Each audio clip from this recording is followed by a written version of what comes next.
right, so I am back where I ended the last video, and again, I've done some work on my backgrounds. I'm really pleased with those, but now I haven't really done much to my subject, and again, that is the point of this project. So, since I have a little bit of time, I thought I would go back to some tools that you've already learned and play with recoloring her hair.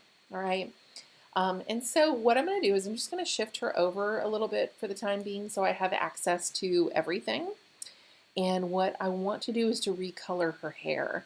And I can do that in a couple ways. I could grab my magic wand and I could hold shift and keep clicking and try to grab all of the blonde. Okay, and that would be easier if I increased my tolerance a little bit. Okay.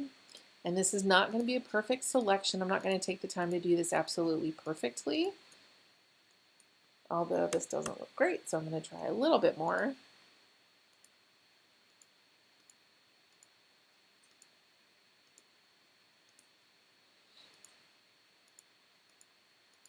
Okay, I don't want to leave any big gaping holes, and obviously I don't want to pick up her face, so I'm going to deselect that. And let's just say that this is a better selection than it is, but what I can do at this point is I can copy and paste, and actually that's wrong, I'm going to back up. I'm going to use this selection and I'm going to create a new layer, and while I have that selection and I'm on my new layer, I'm just going to grab my paint bucket and fill it with color. Okay, and again, you can see that selection's not perfect. I don't have all of her bangs here. I'm going to go ahead and deselect. And I can actually, again, just using tools you already know, selection tools, your paint bucket, I'm going to come over and just lower the opacity. Okay, and see what you can do again with just really basic tools.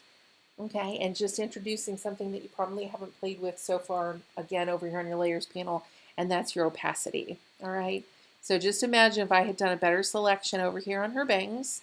Okay, her hair would look very naturally colored pink. I'm going to hide this layer because, again, I'm not in love with it. I didn't do a fantastic job on my selection. And what I'm going to do is look back at my choices. Okay, so to grab all of this, I used my lasso tool a moment ago. I could try my quick selection, but perhaps I don't want to color all of her hair. Maybe I want to grab just a portion of it, like this area of her ponytail or bun, whatever this is. I could use my lasso tools, which we've already learned, to draw out that selection. But let's go back to something that we spent a lot of time with in Illustrator, and that was your pen tool. And you do still have your pen tool in Photoshop. Okay, I can come over here and trace out her ponytail. Okay, and again, I'm not going to do this absolutely perfectly, but what I will do is show you that curves work the same way.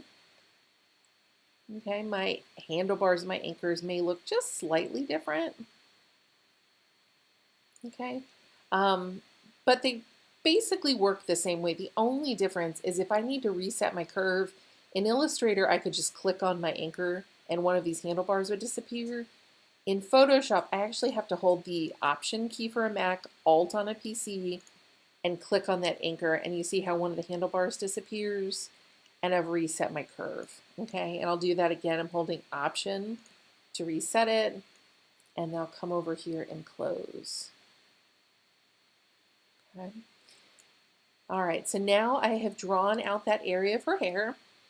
Again, if I was using my selection tool, this would be a selection.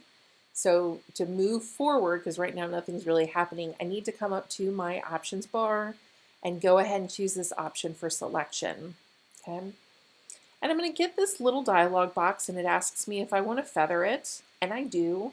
Remember in a previous video we feathered 10 pixels, I went back and feathered it 5 pixels.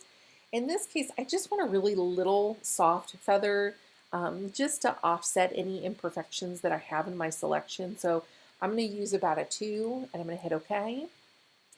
Again, I'm going to create another new layer so I can fill it with color. Okay. Again, when you do this, it looks janky and awful until you come over and play with your opacity. Okay.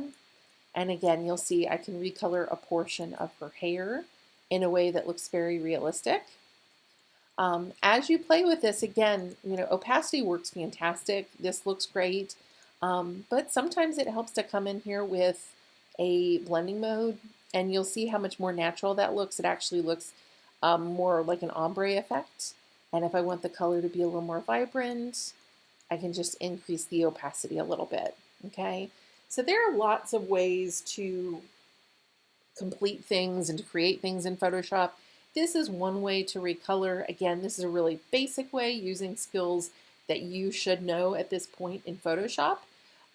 In the lectures coming up, we will be playing with adjustments and filters, and you'll find that there are other ways to recolor objects that look equally good and may even feel a little bit more simplistic in the way that you process it.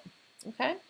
I'm going to stop there for today. I'll conclude all of these video lectures for today. And again, next time we will be working with filters and adjustments. Have a good night, folks. Bye.